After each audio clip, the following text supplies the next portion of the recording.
The heart of our galaxy is not sleeping. For decades, we treated Sagittarius A as a quiet old monster, dormant, well-behaved, finished with whatever violence built it. Then the James Webb Space Telescope opened its eyes, pointed them at the center of the Milky Way, and stared for 48 hours.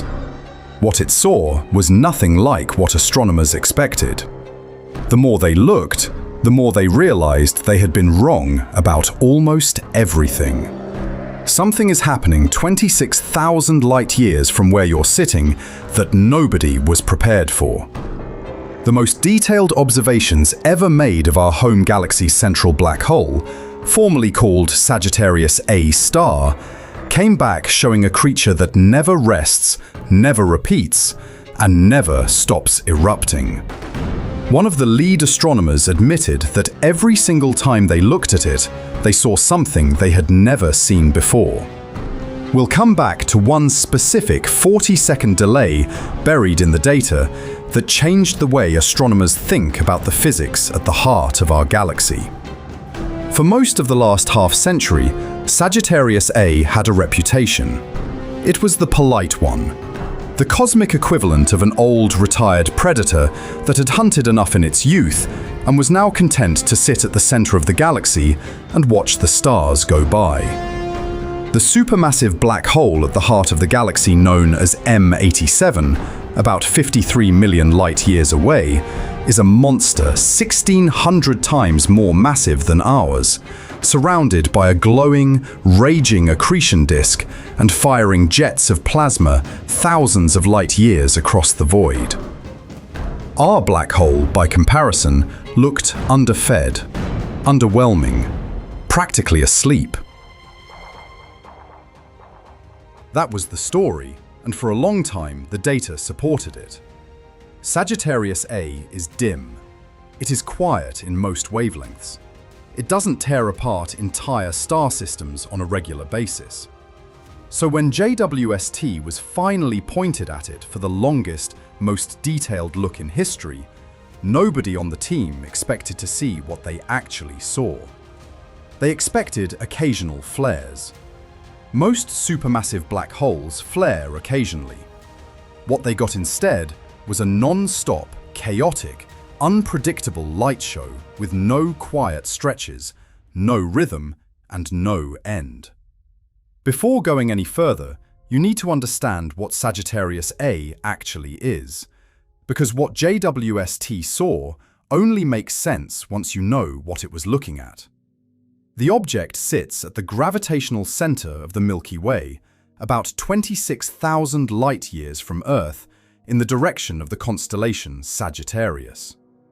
Its mass is roughly 4 million times the mass of our Sun, crammed into a region only about 15 million miles across. That sounds enormous, but it isn't. 15 million miles is about 1/6 the distance from Earth to the Sun. Take everything our solar system orbits, 4 million suns worth of mass, and squeeze it into a sphere smaller than Mercury's orbit.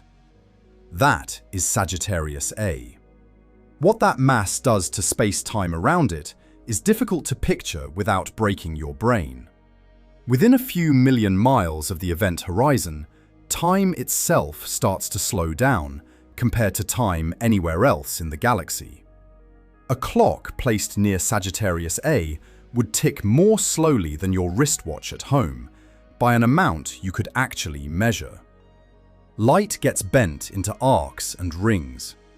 Objects on the far side of the black hole have their images smeared around the edge of the event horizon, visible from this side like ghosts of themselves. The 2022 image of Sagittarius A showed exactly that. Light from the far side of the disk was wrapping around the back of the black hole and arriving at our telescopes after gravity bent it almost all the way around. The point of no return, the event horizon, sits about 7 million miles from the center. Cross that boundary in any direction and nothing comes back. No light, no matter, no information. The boundary itself is invisible because by definition, nothing is leaving it. We don't see the black hole. We see what's happening to everything around it. And around Sagittarius A, things are happening at speeds that should not be physically possible. Stand in your backyard tonight, look up toward the constellation Sagittarius, and you are looking straight at this thing. You can't see it. The dust between us and the galactic center is too thick. But the radiation from those flares is reaching Earth at this very second. Photons that left the disk before humans had built a single city, while ice still covered much of Europe and North America. Stars near the black hole move at a fraction of the speed of light. One star in particular, named S2, swings around Sagittarius A in a 16-year elliptical orbit, getting as close as about 11 billion miles before swinging back out into the dark. At its closest pass, S2 is moving at over 17 million miles per hour. For comparison, a bullet from a high-powered rifle moves at about 1,800 miles per hour. S2 is roughly 10,000 times faster than that bullet. And it's not even the fastest object near the black hole. Other stars in the inner cluster have been clocked at over 8% the speed of light. That's around 15,000 miles per second. Per second. They are not orbiting. They are being slung around something that should not exist. So how did we figure out it was there in the first place? Because Sagittarius A itself is invisible, the center of the Milky Way is buried behind thick clouds of dust and gas that block almost all visible light. Only about 1 in 10 billion photons of visible light from the galactic core makes it through to Earth. Most of what we know comes from radio waves and infrared, which pass through dust more easily. Back in the 70s, astronomers detected a strange, compact source of radio waves at the galactic center. By the 90s, 2 teams started tracking the motions of stars near that source. They watched, year after year, as those stars whipped around something they couldn't see. The math was unforgiving. To bend stars into the orbits being observed, the central object had to contain about 4 million times the mass of our Sun, all packed into a region smaller than the orbit of Pluto. Nothing other than a supermassive black hole could explain it. 2 of the lead astronomers on that work, Reinhard Genzel and Andrea Ghez, shared the Nobel Prize in Physics in 2020 for the discovery. They had not seen the black hole. They had proved it existed by watching what it did to its neighbors. In May of 2022, after decades of effort, the Event Horizon Telescope released the first direct image of Sagittarius A. It looked like a glowing orange donut with darkness at its center. The bright ring is gas heated to millions of degrees, lit up as it spirals toward oblivion. The dark center is the shadow of the event horizon itself. To picture the difficulty of taking that photograph, imagine standing in New York and trying to photograph a single donut sitting on the surface of the moon. That's the angular size of Sagittarius A from Earth. The Event Horizon Telescope managed it by combining radio dishes across the entire planet into one virtual telescope, effectively the size of Earth itself. The image released in 2022 was the result of years of computational work, an act of inference more than direct vision. 8 radio dishes scattered across 4 continents observed Sagittarius A simultaneously for several nights in April of 2017. The data filled multiple hard drives. Some of it had to be flown by airplane from the South Pole Observatory back to processing centers because the files were too large to send over the internet. It took 5 years of analysis to turn that raw data into a single image. And the moment that image was finally unveiled, it confirmed what astronomers had inferred from indirect measurements for 2 decades. A supermassive black hole, exactly where the math said it had to be. That image was a triumph. It was also one frozen frame, a snapshot of a thing that, it turns out, never holds still. To see what Sagittarius A actually does, you'd need a telescope that could stare at it for hours at a time, in wavelengths that cut through the dust, with enough resolution to track what was happening inside the accretion disk in real time. There was only one telescope on Earth, or rather, off it, that could do that. JWST launched on Christmas Day 2021. It orbits the Sun about 1 million miles from Earth, parked at a gravitational sweet spot called L2, where it can stay cold enough for its mirrors to see in the infrared. Infrared light is what cuts through the dust between us and the galactic center, which means JWST, more than any telescope ever built, can look directly at things that have been hidden from human eyes for as long as humans have had eyes. Enter Farhad Youssefzadeh, an astrophysicist at Northwestern University. Across 2023 and 2024, his team used JWST's near-infrared camera, called NIRCam, to do something nobody had ever done. They stared at Sagittarius A for 48 hours total, in stretches of 8 to 10 hours at a time, spread across the year. The goal was simple. Sit there. Don't blink. Watch what the most famous black hole in our galaxy actually does when nobody is looking away. From the very first session, the black hole was doing something it shouldn't have been doing. The accretion disk, the spinning ring of superheated gas waiting to fall in, was flickering without rest. No quiet pauses, no predictable rhythm, just continuous, restless brightness the entire time. Youssefzadeh later described it as always bubbling with activity, never reaching anything that looked like a steady state. 5 to 6 large flares ripped through the disk every single day. Between them, smaller flickers came and went on timescales of seconds, and some of the faintest flares, just barely above the noise, would smolder for months at a time. Every single session, the team saw something new. Different patterns, different intensities, different distributions of bright and dim. Youssefzadeh, in interviews, was almost apologetic about how strange it was. They had expected flares. Flares are expected for any supermassive black hole. What they had not expected was that there would never be a calm moment. Sagittarius A is constantly producing them. Calling them flares might even be misleading. It's more accurate to say the entire disk is one ongoing flare, and what JWST sees are the brightest moments in a perpetual storm.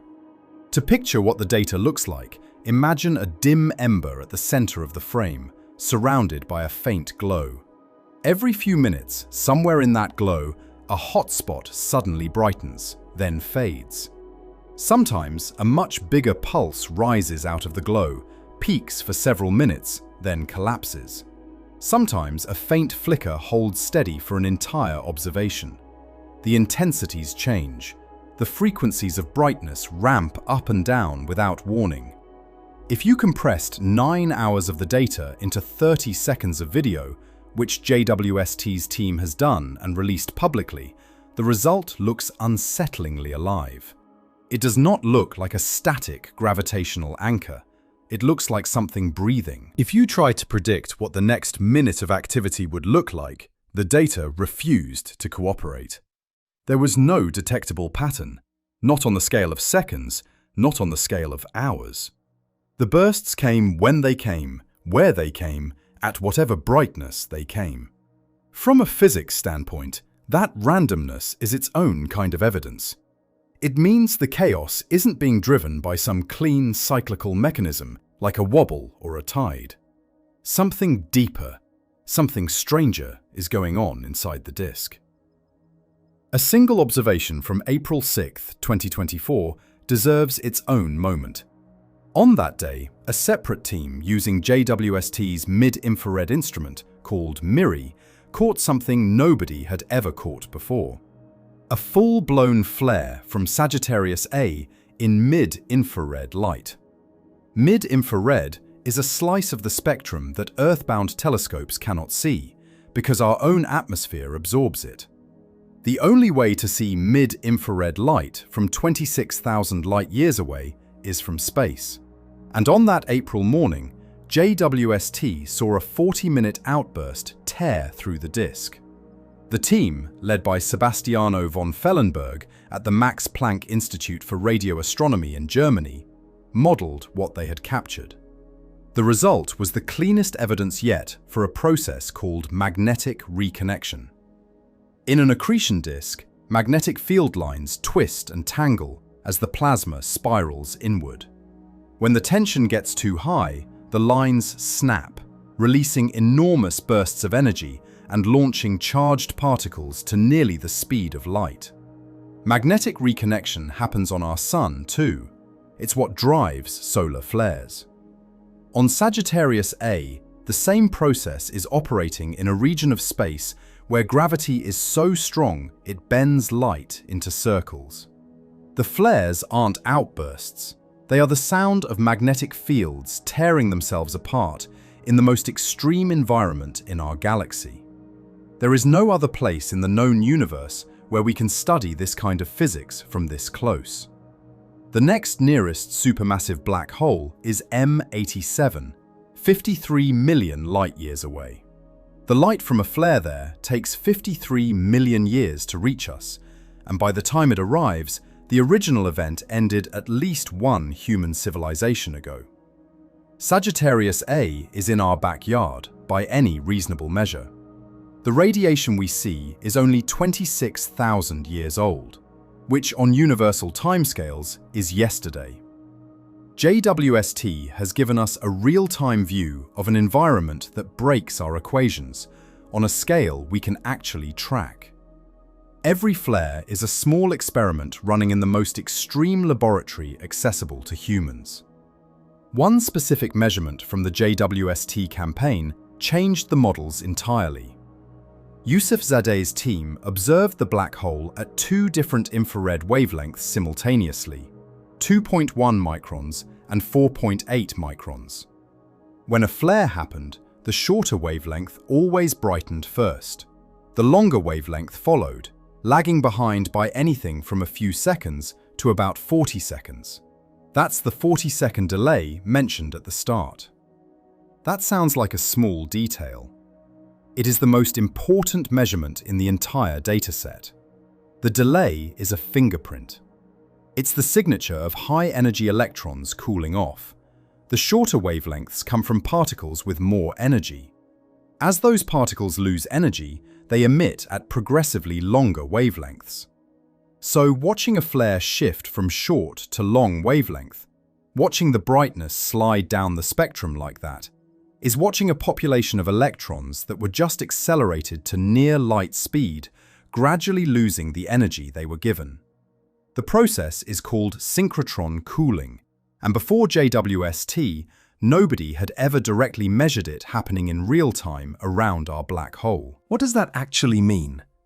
We are watching, in something close to real time, particles getting flung outward from the boundary of a region where the laws of physics start to act strangely. Some of those flares are aimed in random directions. A handful, statistically, must be aimed roughly at us. 26,000 light-years is a long way for the radiation to dilute, so it isn't dangerous. But every time you watch a JWST time-lapse of Sagittarius A flaring, a small fraction of that light is energy that was generated at the edge of a black hole, traveled 26,000 years through the dark between the stars, and ended its journey in the mirrors of a telescope at the L2 Lagrange point. We are not looking at history. We are looking at what was happening at the center of our galaxy when humans were still painting bison on cave walls. The angle of this discovery that gets the least attention probably matters most. Sagittarius A is not the most violent supermassive black hole. By every objective measure, it is one of the quieter ones. The hole at the center of M87 is 1,600 times more massive, surrounded by a much denser disk, and routinely flings plasma jets thousands of light-years across space. There are quasars across the universe with central black holes so luminous they outshine entire galaxies. Compared to those monsters, ours is sleeping, which is what makes the JWST data disturbing. Even the quiet supermassive black hole, the one we wrote off as boring, has an accretion disk that is constantly tearing itself apart in fits of magnetic violence. 6 times a day, on average, something 15 million miles across explodes brightly enough to be seen across 26,000 light-years of dust. It's been doing this for billions of years, with no audience, no observer, no record, until the last 2 years. One thing the JWST data raises, the researchers still don't have a clean answer for. They don't know what's keeping the flares going. The supply of gas falling into the black hole isn't enough, by current models, to produce the level of activity JWST is seeing. Something is feeding the disk more steadily or more violently than expected. There may be a source of fresh material nobody has accounted for, a stream of stellar wind from nearby stars, or a slow tidal disruption that's been overlooked. Yousefzadeh's team wants 24 uninterrupted hours of observation next to look for finer structure in the chaos. The science is just starting to catch up to what JWST has already shown them. Think for a moment about what's actually at the center of our galaxy. A region 15 million miles across containing 4 million suns of compressed mass. An event horizon 7 million miles in radius. A disk of plasma heated to millions of degrees, spinning at relativistic speeds, ripped apart by magnetic fields, throwing flares of high-energy radiation in every direction every few hours. Stars in the surrounding cluster being flung around at fractions of the speed of light. And every star in the Milky Way, including the one you're under right now, locked in a vast, slow orbit around it. Our Sun takes about 230 million years to complete one trip around Sagittarius A. We have made roughly 20 of those laps since the formation of Earth. There is something humbling about realizing the heart of the galaxy you live in is not stable. We are taught in school that the Milky Way is a vast pinwheel held together by an invisible mass at its center, and we imagine that mass as a clean, simple anchor. JWST has now shown that the anchor is anything but clean. It is a 4 million solar mass storm of broken physics, sitting at the gravitational center of 200 billion stars, and even the people who study it for a living cannot tell you exactly why it does what it does. That is what's at the center of our galaxy, a 4 million solar mass engine of constant chaos that JWST has now confirmed never holds still. The peaceful gravitational anchor we were taught to imagine never really existed. The image from 2022 was a portrait. The JWST data is a confession. We tend to think of the universe at human scales. We picture black holes as fictional plot devices or as quiet curiosities in distant galaxies. The one at the center of our home, the one that holds our entire galaxy together, is right now, as you watch this, throwing flares of radiation into the dark. It was throwing flares when the Egyptians were building pyramids. It was happening when the first humans walked out of Africa. And it will be happening long after the last person who watches this video has died. 26,000 light-years away, in a region we will never reach, the heart of the Milky Way beats with light we have only just learned how to see. And we are spiraling slowly around it, like everything else. Thanks for watching, and I'll see you in the next one.